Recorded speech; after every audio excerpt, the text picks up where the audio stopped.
Hello guys, welcome to our channel. This is Teja. ప్రస్తుతం మనతో పాటు సీనియర్ జర్నలిస్ట్ జయదేవ్ గారు ఉన్నారు. నమస్తే సార్. నమస్తే. గల్లా జయదేవ్ టీడీపీ పార్టీకి దూరం అవుతున్నారు, మొత్తం రాజకీయాలకే దూరం అవుతున్నారు అని చెప్పేసి ఒక వార్త అయితే వెలుగులోకి వచ్చింది.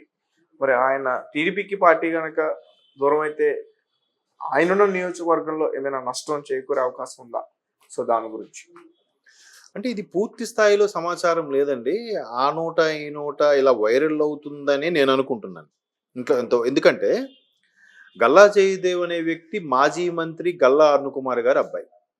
అంటే రాజకీయ నేపథ్యం ఉన్న వ్యక్తి. 2 సార్లు ఎంపీగా గెలిచారు. గడిచిన ఈ 5-10 ఏళ్లలో కూడా పార్లమెంటు సాక్షిగా తెలుగు రాష్ట్రాలకు అన్యాయం జరిగిన, ఎస్పెషలీ ఆంధ్రాకి అన్యాయం జరిగిన, టీడీపీ తరపున మాట్లాడాలన్నా మాట్లాడే అతి కొద్ది మంది లోక్సభ ఎంపీల్లో గల్లా జయదేవ్ ఒకరు. ఎక్కువగా మనకి రామ్మోహన్ నాయుడు గారు, మురళీమోహన్ గారు ఈయన కనిపిస్తుండేవారు. అంటే మిగతా వాళ్ళు కూడా లేదని కాదు, సందర్భానుసారంగా. సో గల్లా జయదేవ్ అనే పేరు మనం ఈరోజు చర్చించుకుంటున్నామంటే ఆయన ప్రజల కోసం పోరాడిపోతే ఆ నియోజకవర్గంగా తెలిసేది మన అందరికీ తెలిసిందంటే ఎంతో కొంత పోరాటం చేసినట్టేగా, ప్రజల కోసం పాటు పడినట్టేగా. నెక్స్ట్ ఇది ఒక యాంగిల్ అయితే, ఆయనకి ఇంకో యాంగిల్ ఏంటంటే ది గ్రేట్ బిజినెస్ మ్యాన్ కూడా ఆయన. గల్లా అరుణకుమార్ గారు వాళ్ళ హస్బెండో మామగారో తెలియదు, అమర్ రాజా బ్యాటరీస్ అనేది తిరుపతి దగ్గర రేణిగుంట దగ్గర స్థాపించిన కంపెనీని సుమారుగా 150 కోట్లు 200 కోట్ల టర్న్ ఓవర్ ఉండే కంపెనీని ఈరోజు 3,000 కోట్లకు దాన్ని టర్న్ ఓవర్ తీసుకెళ్లారు. That credit goes to the young entrepreneur Galla Jayadev garu. ఆ విషయం ఎంతమందికి తెలుసో నాకైతే తెలియదు కదా. అంటే ఒకవైపు రాజకీయాలు, ఒకవైపు బిజినెస్ కూడా బ్యాలెన్స్ చేస్తూ అంత బాగా నడిపించే గల్లా జయదేవ్ గారు ఈ మధ్యన వైఎస్ఆర్సీపీ ప్రభుత్వం నుంచి కూడా కొన్ని హడ్డిల్స్ ఎదుర్కొన్నారు. అక్కడ ఏదో అక్కడ ఫ్యాక్టరీ ఉండకూడదనో, లేదంటే అక్కడ నుంచి తరలించాలనో ఏదో, దానికి సంబంధించి కూడా ఆయన చాలా ఫైట్ చేశాడు. ఎట్టకేలకు రేవంత్ రెడ్డి గారు ముఖ్యమంత్రి అయిన తర్వాత ఆయన వచ్చి కలిస్తే ఆయన ఇక్కడ స్థలం కేటాయిస్తాయంటే సుమారుగా 10,000 కోట్ల పెట్టుబడితో, సంథింగ్ 3,000 కోట్ల పెట్టుబడితో తెలంగాణలో కూడా అమర్ రాజా బ్యాటరీస్ ఒక యూనిట్ స్టార్ట్ చేయబోతున్నారు. అంటే దినదిన అభివృద్ధి చెందుతుంది. అదొక యాంగిల్. అయితే గుంటూరు ఎంపీగా ఆయన అక్కడ ఫ్యాక్టరీ ఉన్నా కూడా ఇక్కడ స్థానికంగా గుంటూరు ఎంపీగా ఉన్న 2 సార్లు అయిన ఆయన ఇప్పుడు రేపు పార్టీ శ్రేణులతో, ముఖ్యంగా ప్రధాన కార్యదర్శి లోకేష్ గారితో పాటు సీనియర్ నేతలందరితో కూడా సమావేశమై ఆయన ఒక నిర్ణయం చెప్పబోతున్నారని టాక్. అది పార్టీలకు దూరంగా ఉంటున్నారా, ఎంపీగా పోటీ చేయట్లేదా అనేది ఇంకా తెలియదు. ఎందుకంటే టీడీపీ జనసేన అలయన్స్ అయిన తర్వాత మ్యాక్సిమం వారెండు సమన్వయంలో 175 స్థానాల్లో 145 వరకు టీడీపీ పోటీ చేయడం కానీ 30 స్థానాల వరకు వైసీపీ పోటీ చేస్తుంది అనుకుంటే, అంటే ఇంతవరకు క్లారిటీ లేదు. సుమారుగా 28-30 స్థానాలు వైసీపీకి జనసేనకి ఇస్తామని అనుకుంటున్నారు. కాబట్టి మిగతా స్థానాల్లో ఆ పర్టికులర్ గుంటూరు స్థానం ఏ పార్టీ కేటాయించబడింది. ఇప్పుడు నర్సాపూర్ ఉంది, RRR గారు ఉన్నారు, అది ఎవరు కేటాయించబడింది అనేది ఇంకా క్లారిటీ లేదు. టీడీపీ కానీ జనసేన కానీ ఎక్కడ లిస్ట్ ఇంకా ప్రకటించలేదు. బీఫామ్స్ ఎవరెవరికి వాళ్ళు డిసైడ్ అవ్వలేదు. కాబట్టి ఇప్పుడు రాజుగారు ఎలాగైతే RRR గారు ఉన్నారో ఆ నర్సాపూర్ స్థానం అనేది జనసేన కేటాయిస్తే ఆయన జనసేన తరపున పోటీ చేస్తారు, టీడీపీ కేటాయిస్తే టీడీపీ తరపున పోటీ చేస్తారు. సో అట్లాగా సర్దుకుంటూ సమన్వయం వెళ్తూ ఎలాగైనా ఈసారి బుల్లెట్ దిగాలి, గవర్నమెంట్ ఫామ్ చేయాలని తపనతో ఉన్నాయి. కాబట్టి టీడీపీ జనసేన అండ్ మోరోవర్ ప్రజల వ్యతిరేకత కూడా ఆ స్థాయిలో ఉంది వైసీపీ మీద. కాబట్టి ఖచ్చితంగా ఎవరికి వస్తే మంచి మెజారిటీ గెలుస్తారనేది బాగా ఆలోచించి ఆచితూచి కలెక్టివ్ పర్సన్స్ని ఎన్నుకొని పెడుతున్నారు. సో గుంటూరు కూడా మేబీ ఆయన స్థానంలో ఇంకెవరిని పోటీ చేయబోతున్నారేమో, ఈయనకి వేరే దగ్గర కేటాయించబోతున్నారేమో, అంటే నాకున్న సమాచారం ప్రకారం.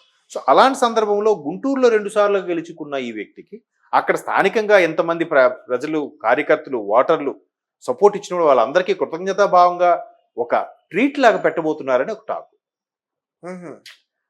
అంటే పూర్తి స్థాయిలో పార్టీ వీడుతున్నారా, లేదా వాళ్ళ కుటుంబ సభ్యుల నుంచి ఎవరినైనా పార్టీలో అక్కడ అభ్యర్థిగా పెట్టబోతున్నారా, లేదా ఈయన ఇంకో స్థానం నుంచి పోటీ చేయబోతున్నారా, లేదా నెక్స్ట్ రాబోయే ఎన్నికల తర్వాత రాజ్యసభకి ఏమైనా వెళ్ళబోతున్నారా, రకరకాల క్వశ్చన్స్ ఉన్నాయి. ఏది ఇంకా పూర్తి స్థాయిలో తెలియదు.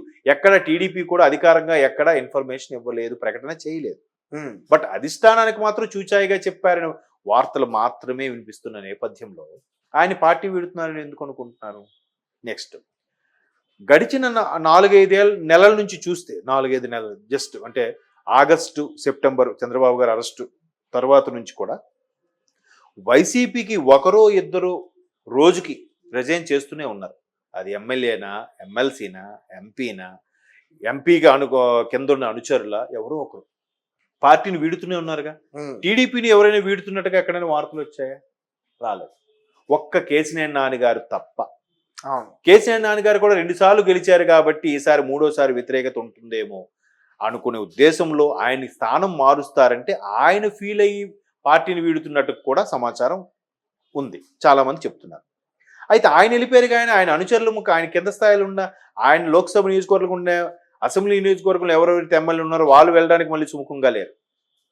వాళ్ళు మళ్ళీ టీడీపీలోనే కొనసాగుతామని స్టేట్మెంట్ కూడా ఇచ్చారు.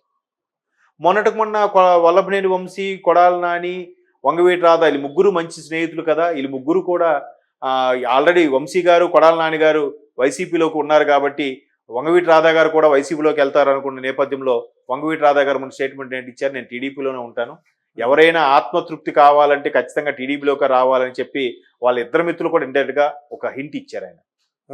సో అందరూ 1 by 1 ఒకరి తర్వాత ఒకరుగా పార్టీని వీడుతున్నారు. పార్టీ సభ్యత్వాన్ని కూడా రాజీనామా చేసి టీడీపీలోకి కానీ జనసేనలోకి వచ్చి చేరుతున్నారు కదా. ఇక్కడెక్కడ టీడీపీని ఎవరు వీడట్లేదే.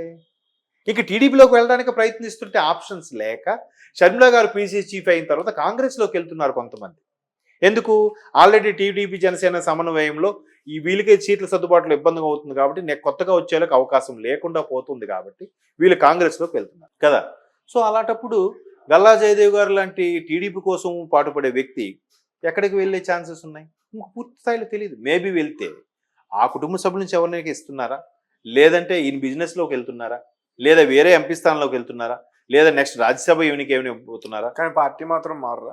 అది తెలియదు. పార్టీ మారుతారని ఇంతవరకు ఆయన చిన్నబుచ్చుకున్నట్టుకు కానీ పార్టీకి వ్యతిరేక కార్యకలాపాలు పాల్పడినట్టుకు కానీ ఎక్కడైనా ఒక స్టేట్మెంట్ ఇచ్చినట్టు కానీ ఇంతవరకు చూడలేదు కదా మనం.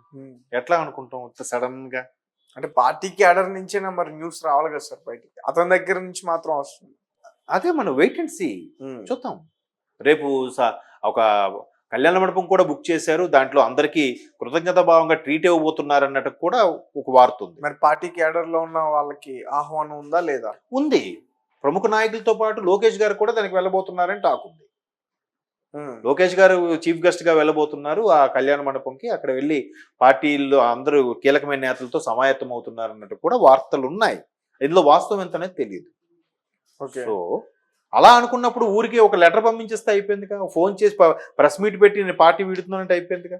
వాళ్ళందరికీ భోజనాలు పెట్టి కళ్యాణ మండపం బుక్ చేసి అంత గ్రాండ్గా ఫంక్షన్ చేసి కృతజ్ఞత తెలపడానికి వస్తున్నారన్నట్టుగా వార్తలు ఎందుకు బయటకు వస్తున్నాయి? సో మనకు తెలియదు. రేపు అనేది జరిగినాక ఎలా ఉంటుంది, ఆ ప్రెస్ మీట్ ద్వారా ఏం తెలుస్తుంది అనేది ఒక క్లారిటీ వస్తుంది. లేదా ఆయన ఏమైనా అలిగారా, దానికి వీళ్ళందరూ బుజ్జగించడానికి వెళ్తున్నారా, అది కూడా అవ్వచ్చుగా, చెప్పలేము. ఏంటనేది రేపు ఆ సభా సమావేశం అయిన తర్వాత మనకు ఒక క్లారిటీ వస్తుంది. Okay okay sir, thank you so much.